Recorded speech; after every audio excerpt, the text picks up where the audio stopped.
ঝিনাইদহের মহেশপুর উপজেলার বজ্রাপুর গ্রামে কয়েকশো বছরের একটি পুরানো নৌকা নিয়ে উৎসুক জনতার ভিড় বাড়ছে।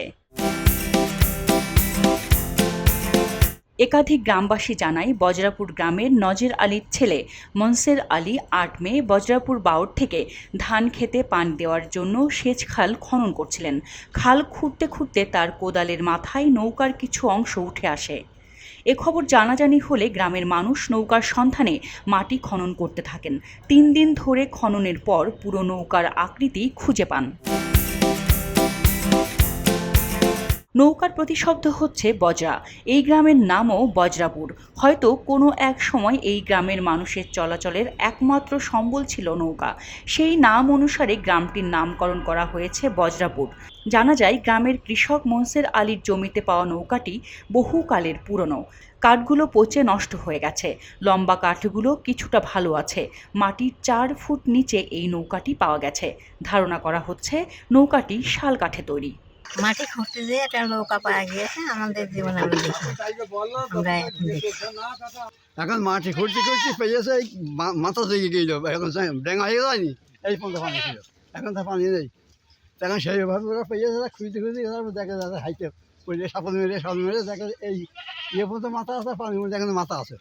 আমাদের নৌকা যদি তুলে সংরক্ষিত করা যায় তাহলে আমাদের পক্ষে ভালো হবে। এই সময় একটা ইটের ঘাট ছিল, আমরা শুনেছি ব্রিটিশ আমাদের কথা, বুঝেছেন। তারপর এখানে নৌকা তো থাকতো, মানুষজন থাকতো, এখান থেকে মালবাহী বোঝা চলে যেত কলকাতায়, আমরা শুনেছি আর কি, এই পর্যন্ত আমি জানি। ঘুরতে যে একটা নৌকা পাওয়া গেছে, ১০০ ফুট লম্বা হবে।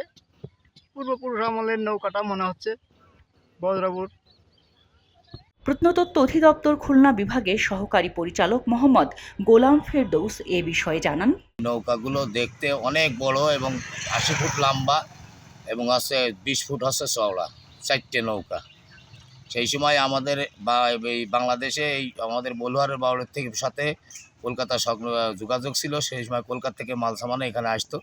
তাই ওই বজ্র নাম অনুসারে ওই নৌকার নাম বজ্র ছিল, এই জন্য বজ্র নাম অনুসারে বজ্রাপুরের নাম হয়েছে বজ্রাপুর।